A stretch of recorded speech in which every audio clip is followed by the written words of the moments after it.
to In Search Of. My name is Dan Barker, your host. I am joined, as always, by Wikimotive co-founder Zach Billings. Zach, how you doing? Peachy.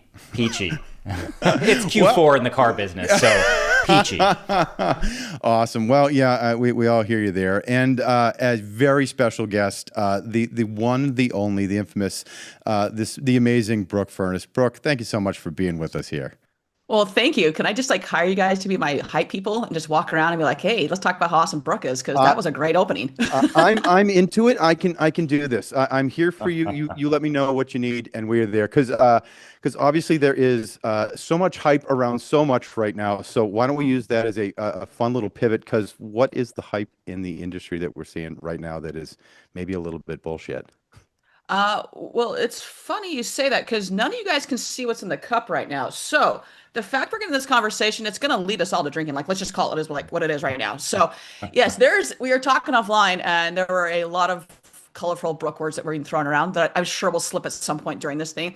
But there's a lot of, I won't even call it hype. It's just noise, and there's so much of it. But if I hear one more person talk about AI, I might stab myself with a dull spoon in the cornea. Stop it. AI is there. It's been around for a long time. I know it's got a big kick up, and that's great. And there's a lot of companies that are quickly trying to catch up, which you really can't catch up, but they're trying at least. But what I'm seeing a lot is that there's a lot of, you can pay for this AI paid blah, blah, blah. And you're going to show up in ChatGPT and Perplexity and Google, whatever, Gemini, whatever it's going to be. While that all sounds really good, if someone is charging you for a paid ad, that's not SEO. That is not organic. Those ways to show up and all those things that there's so much talk about and so much noise about, it's just really damn good SEO. That's all it is. And I don't want to say that that's simplistic, but it really is that simple. If you're only adding FAQs to the bottom of your page, that's not enough. That's going to help. That's a great thing to do. Good for you. Good job. It's so much more than that. Not to get super geeky, but there's a schema. So schemas like this, it tells all the search engines and everything that's crawling your site, hey, it's not just a website, it's a dealer's website. Oh, they have these cars. Oh, there's so many schema markups you can have. This is very easy. If someone's telling you this, literally go to schema.org. You're going to click on validate or whatever it's called, and you throw your URL in there. If they're telling you doing this and you only have website and dealership, they're not doing it. When someone is telling you that they can increase all this blah, blah, blah, just fact check them, because there's a lot of noise out there right now just on that topic alone. I know we can go down a rabbit hole on about 8 other topics, but I'm going to stop for a hot second and breathe and let you guys jump in here. Zach, I think I know some of the stuff that you've been working on is along the same lines. Thoughts on AI and search. And then I'll just step back. I think you guys could run on autopilot without me. Hopefully not autopilot, but that does seem to be what most people are putting things on, right? You've got things as simple as PMax, which in some circles is almost being lopped in with AI at this point, because it's Google's AI for ads, and that's not true, right? And then, to your point, I just did a presentation at Modern Retailing Conference about the current state of the AI space in search, and the truth of the matter is, first of all, nobody's clear on what you can actually manipulate to show up better in LLMs. There are definitely hints, to Brooke's point, FAQs they can clue in on. We know that consensus is a big thing, which means a lot of good reviews and a lot of brand mentions will help you show up. But that's what the dealer needs to be doing, treating their customers right and getting good reviews. That's not a thing that a vendor should be charging you money for. And then you've got things like schema, right? Where you can update your schema to not just have a couple of basic schema types, but actually fill out all the things that would be best practice. And the hilarious thing about this is that that's been best SEO practice for forever, right? This is 2013 SEO that's just continued to be correct. And, the state of our industry, unfortunately, is such that the website platforms don't modernize. They don't really have an incentive to modernize. And so even applying some schema types to the current cohort of website vendors available isn't always possible. The flip side of that is that it's a level playing field, and Google can still figure out what's on your website from the content on it, even if you've screwed up the schema.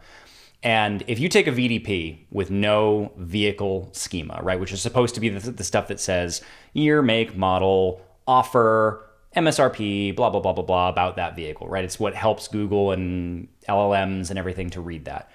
hand it to ChatGPT and ask, what is this? And it'll tell you, well, it's a blue Silverado and it's got an offer that's this much and this and this and this. And you ask, well, is the schema right? And it says, no, not at all. And then you ask, well, then how did you know what's there? And it says, I mean, I can read. Like, it looks at it like a human does. So there's all these things that vendors are running around saying are like the important hot newness that they're going to do for GEO or AEO. And the reality is all of those things were either already best practice and should be encompassed inside of a good SEO solution, or are maybe irrelevant and definitely like not tested in reality against what's actually possible in our industry. So it's just a lot of noise about nothing. So let me ask you both I guess a pointed question along those lines. Is there a vendor or agency that can charge an amount of money at the moment to show up just because they flipped a switch in AIO or Brooke, is there such a thing that you're aware of at this point that is actually a real product? No.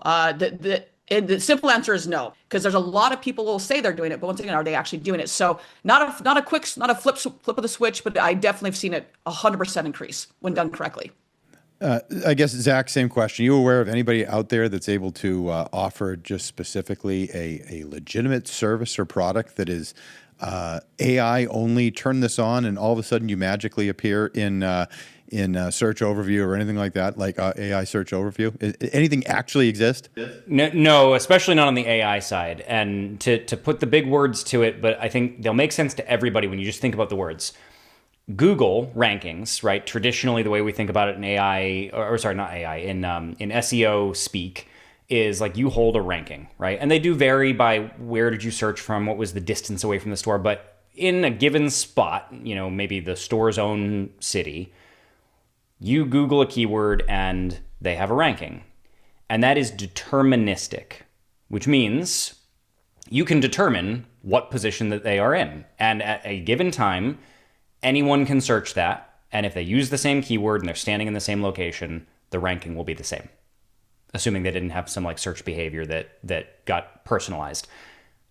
LLMs, on the other hand, so all AI solutions are probabilistic, which means you can do the same prompt 7 times and get 7 different outcomes, which means there is no one way to just do X, Y, or Z, pull this lever, turn this knob, and presto, you show up as the best Ford dealer in, whatever city.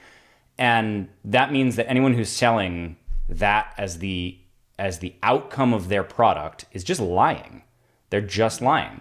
Now, if they're really honest about it and they say, well, we can do a lot of different activities and we can increase the probability that you show up in better positions in an LLM. All right, there's a little bit of water to that.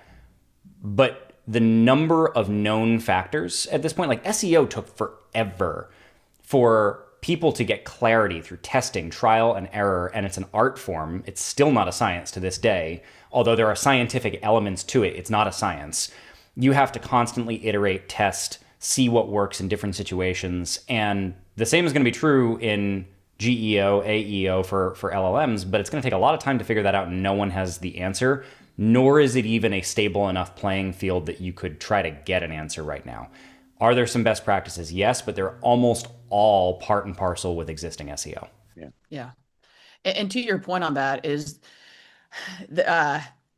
it's constantly changing. Like, we think we all know this, but you're going to hear one report that Google's losing market share to ChatGPT and LLMs. And then the next report is, oh no, well now Google's got it. They took, I think it was like 9% or something share back from ChatGPT once Gemini had their update, whatever. So it's always changing. It's like, okay, so how can I best just continue what you're doing?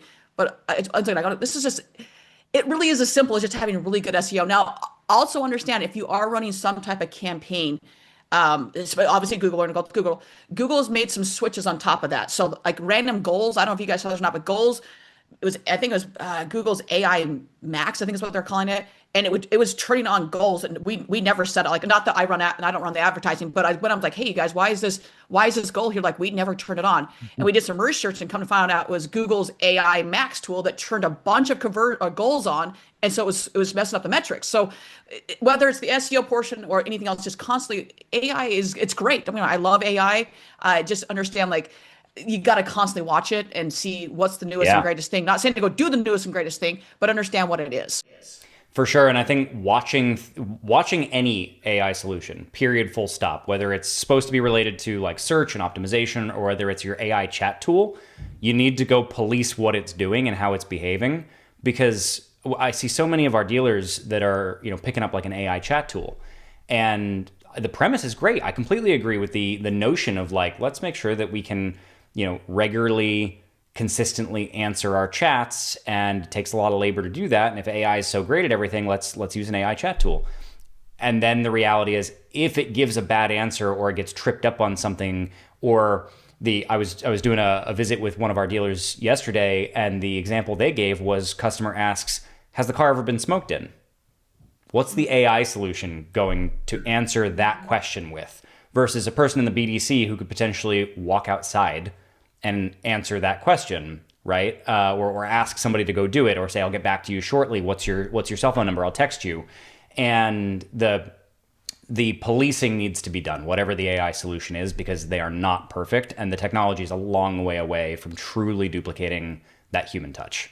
In both of you guys' experience, who is the primary decision maker in any dealership for any of these things? I think we typically know who it is. It can vary a little bit, but who is typically the decision maker for all of these things in a dealership? GM or dealer principal. Yep. Right? Yep. Would you agree, Brooke? Yeah. Yeah. So They're the ones stroking the check. So yeah. Yes. So think about what we're asking people, like, stay on top of AI, like stay on top of SEO, stay on top. Like, I think we've got a real problem in that as an industry, as a supporting industry, like, we're asking an awful lot of GMs or any one singular person or even department in a dealership to understand where AI is going. Because I'll tell you, there's some major companies with millions and millions of dollars that don't know where AI is going. Like, how do we help be a partner in the space to help dealerships solve where the hell do you even go with some of this stuff? And I can speak from my end. I mean, that's where we are product agnostic. I may have the feelings why I don't like, not that I would choose that person, but I'm always going to support the name of the building, right? So my dealers know at this point, if you take a demo without me, we're going to have a problem, because I need to be on that, because I may not know enough about the company, and I try my best to keep up on what the company's out there.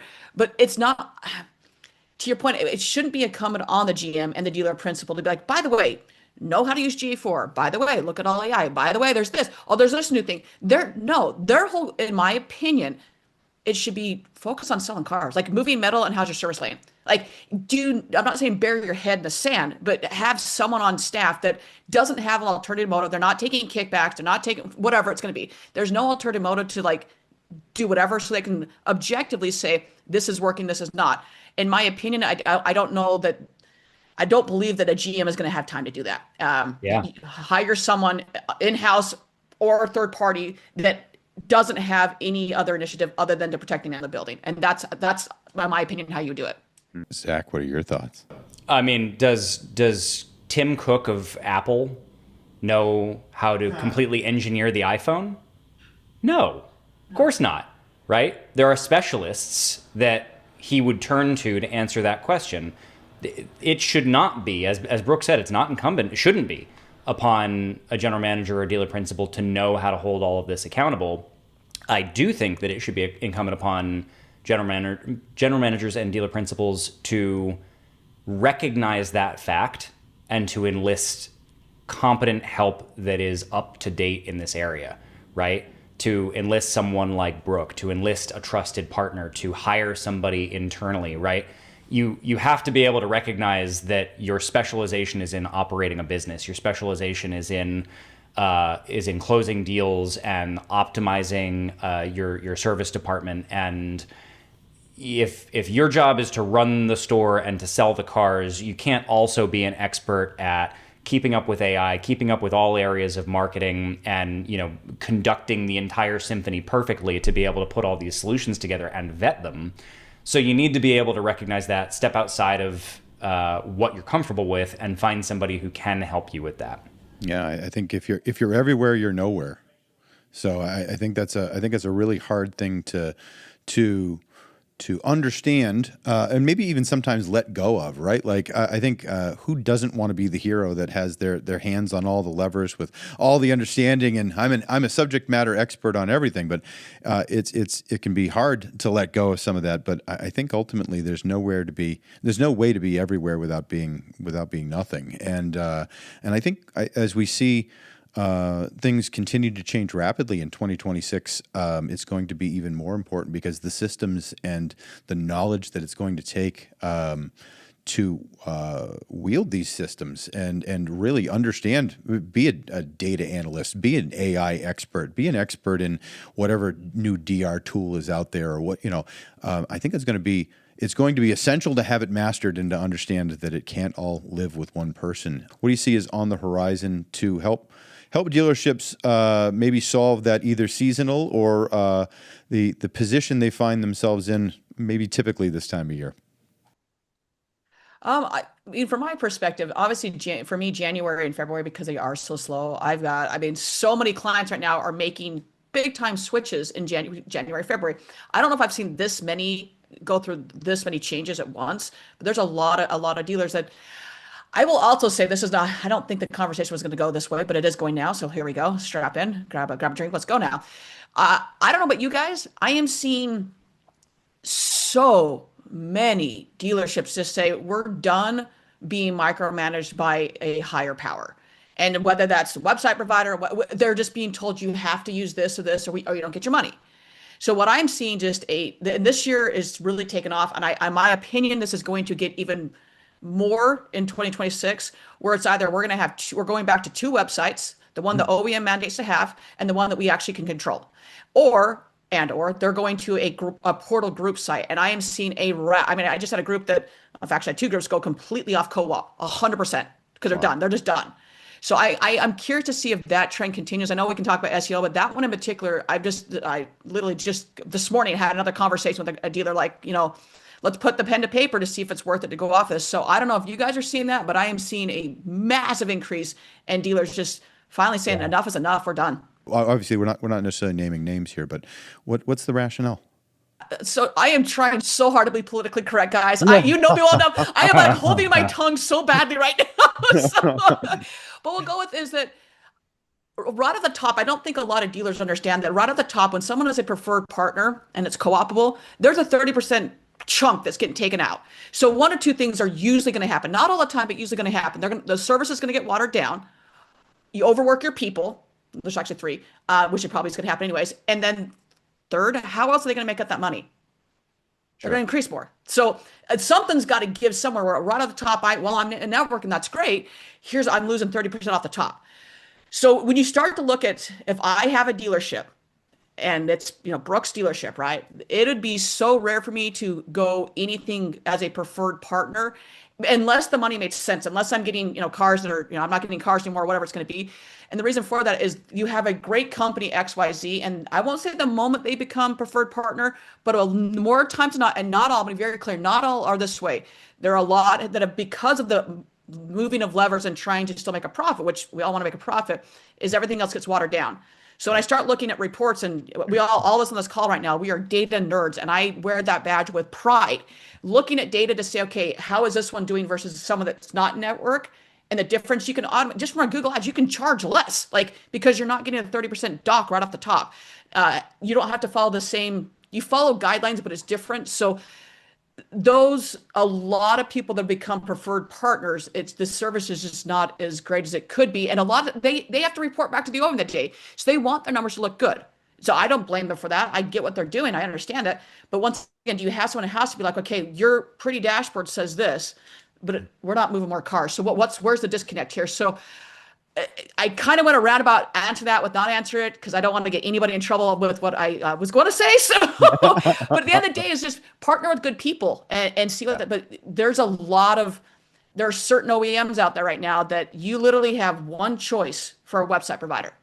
Nothing else. Nothing else. And I'm sure we all know what OEM I'm talking about right now. Oh yeah. So, yes. There's no Google Analytics on there. So when you're trying to figure out like, hey, how things are firing, and you're just throwing darts at dartboard because you cannot inspect what has actually happened on the website because this company has decided to use a different platform, which is fine. The problem is that I don't care what business is. Everyone's going to look at Google Analytics. So there's no way to see, oh, okay, the traffic that came to the website wasn't engaging. Well, I have no idea. I have no idea what's happening. So in my opinion, there's a lot of micromanaging and not necessarily, I won't say they're not vetting it because they do vet it, but also if someone's going to stroke your check, you're going to say no to that. Sure.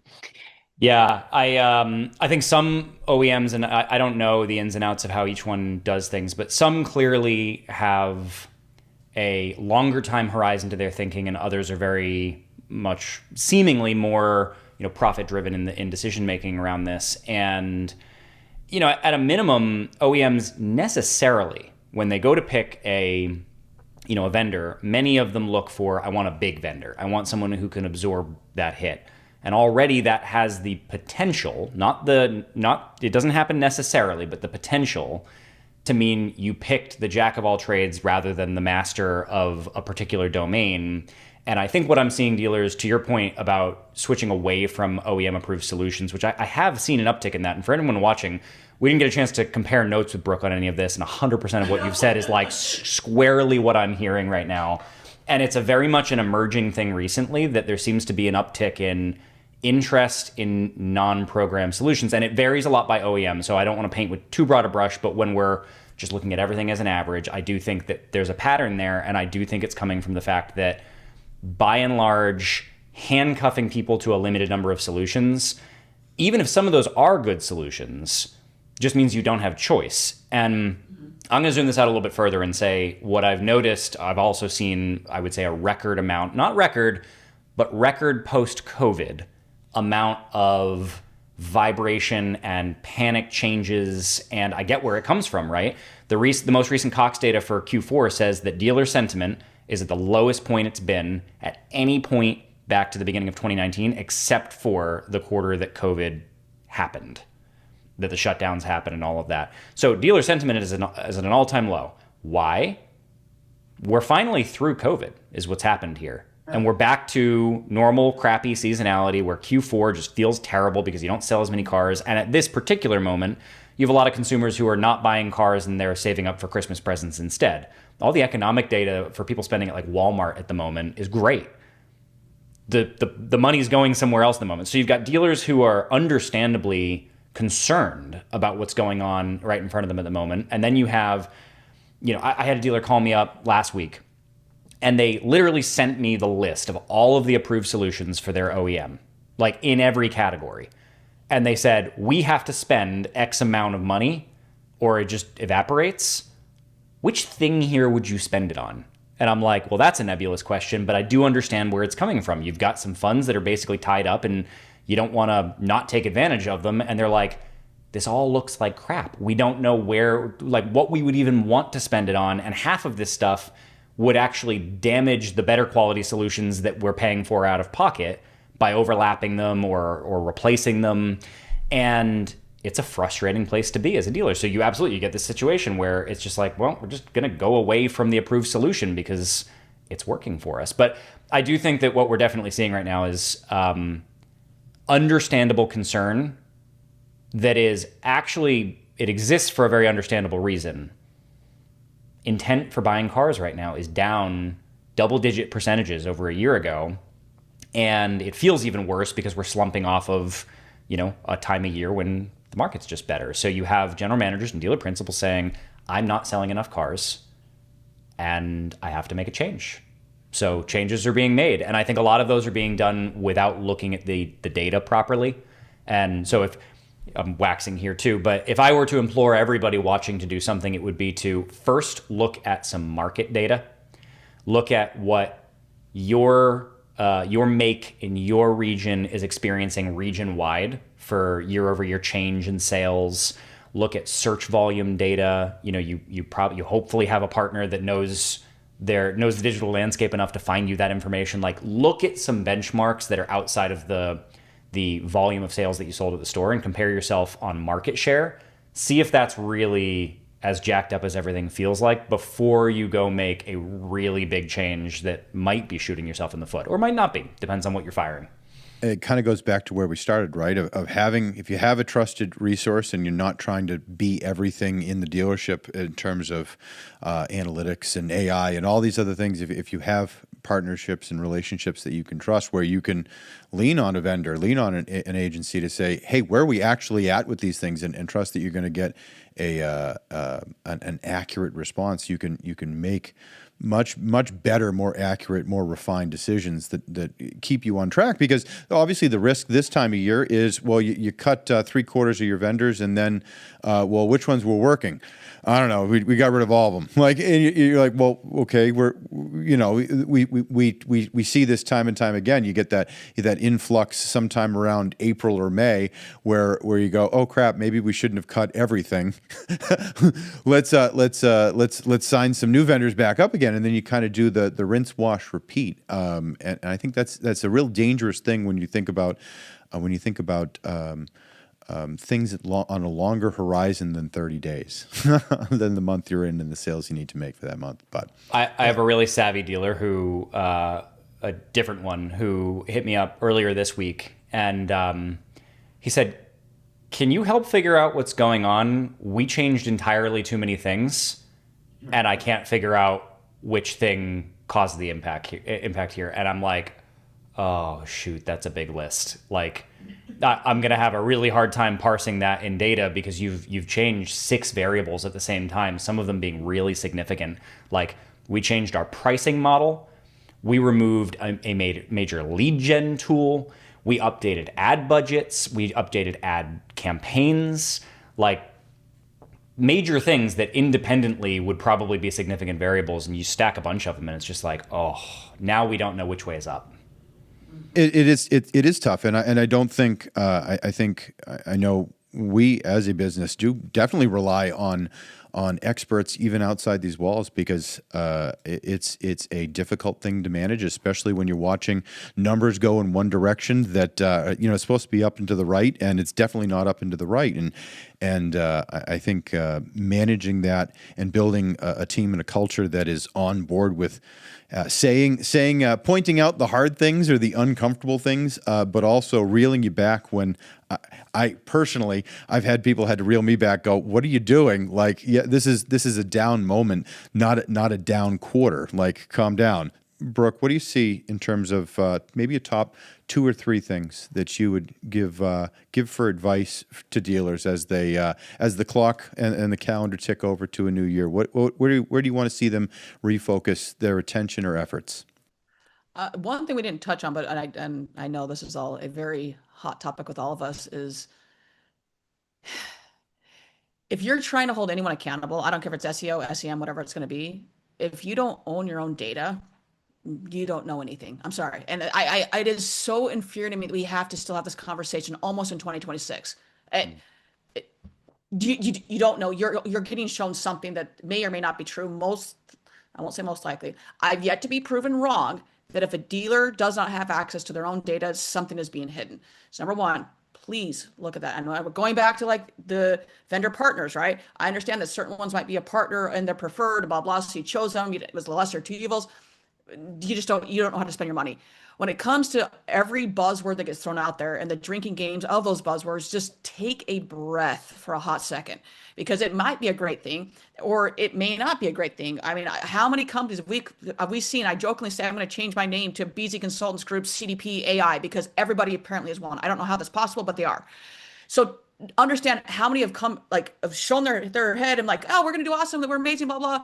And then you don't hear from them ever again because their company went under. So, and not that I wish that on anybody, but do your due diligence to understand.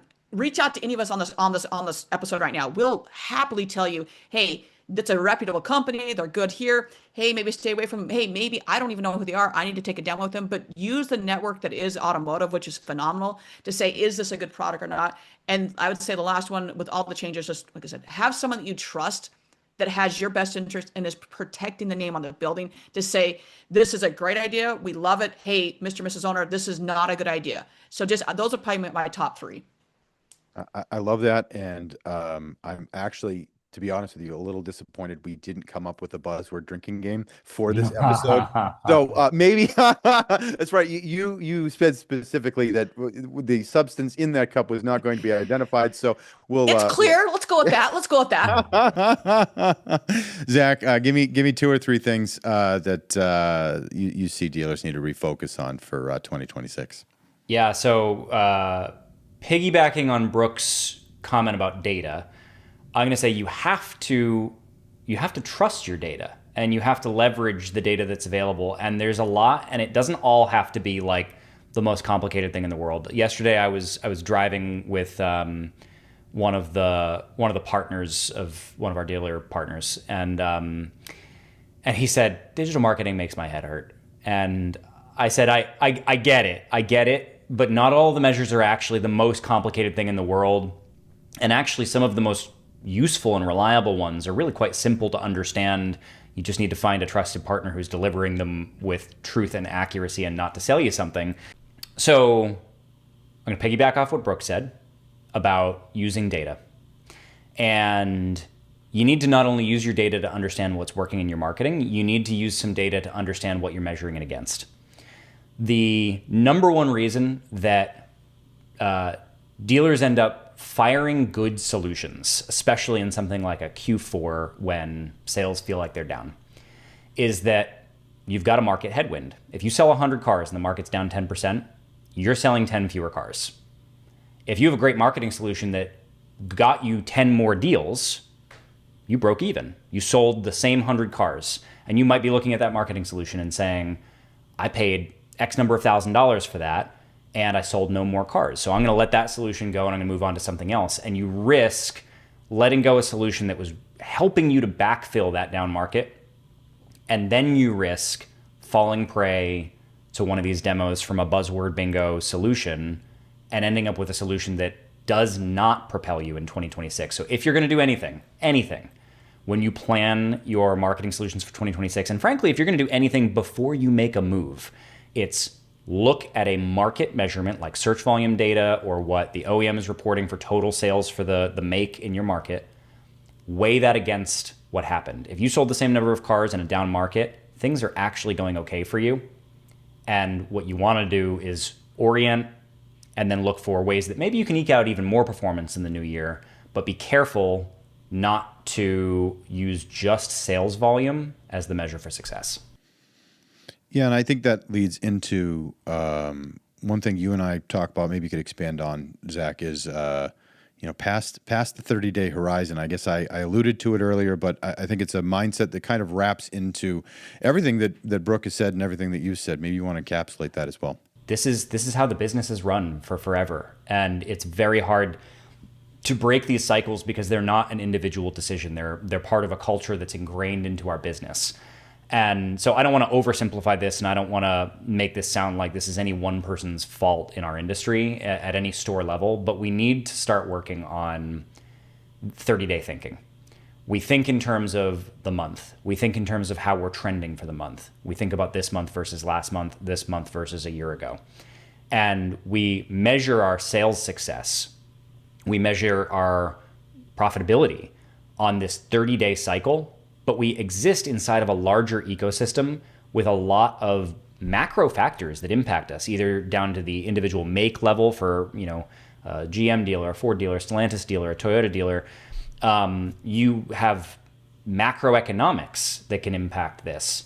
And you also just have plain old seasonality that usually is part of macroeconomics. And it's not that you need to have a degree in economics to be able to figure this stuff out, but if you're only thinking about what happened this month, how many cars am I trending this month, you're not thinking about the bigger picture of how you're making changes to insulate yourself in the future and to grow your market share. So we need to zoom our measurement out from 30-day thinking, because there's a reason ultimately that the biggest companies in the country, in the world, don't operate 30 days at a time. They barely operate a quarter at a time. And it would do us a lot of good if we shifted that.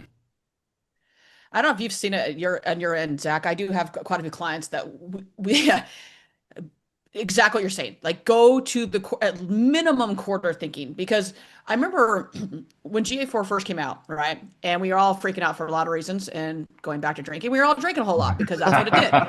Let's be honest. It's changed that it would only, you could have the data retention for 14 months. And I remember all of us like freaking out, like, oh, only 14 months. Yep. And then I was like, later on, you're like, why would I ever go back further than that? I mean, if you try to compare 2020 to 21 to 22, it's all over the map, right? So having a longer look of stuff, because yes, the last few months have been, for the most part, really, really rough for our industry. And I think we all know that. Are there some that still did great? Yeah, of course it did. By and large, it's been down. So if you start to say, well, November was horrible, October was horrible, I'm like, yes, but as a quarter, let's see where we end out. And also, it's not, and I don't say, oh, the market's down. And it is down, yes, but also look at everything holistically from a standpoint of, okay, are your leads down as well? How are those lead sources doing? And I will say from a third party standpoint, if you're purely basing your decision on a third party on close rates, please stop that because there's so much more to the story. And for third parties, I know that they're like, yeah, say more. Understand that, okay, if I have ABC, cars.com, whatever, if it's directing traffic to my website and that's really engaging traffic, then they submit a form. Okay, wait a second. The website's going to get credit for that, right? But on the CRM, it's going to, so you're seeing different things. So understand if I see a bunch of traffic coming in, look at that and then comparatively as well, like, hey, maybe XYZ provider is sending a lot of engaged traffic, but it's super, super high funnel. If you've got any type of identity resolution, you're able to see all those people, throw them into a conversational AI tool at that point. So just once again, do your research or hire someone to do the research for you to know, is this actually working versus what I feel it may or may not be working. Right. Well, I mean, I guess that makes sense because facts, not feelings, correct? Yes. I hear there's a podcast called that or something. I don't know.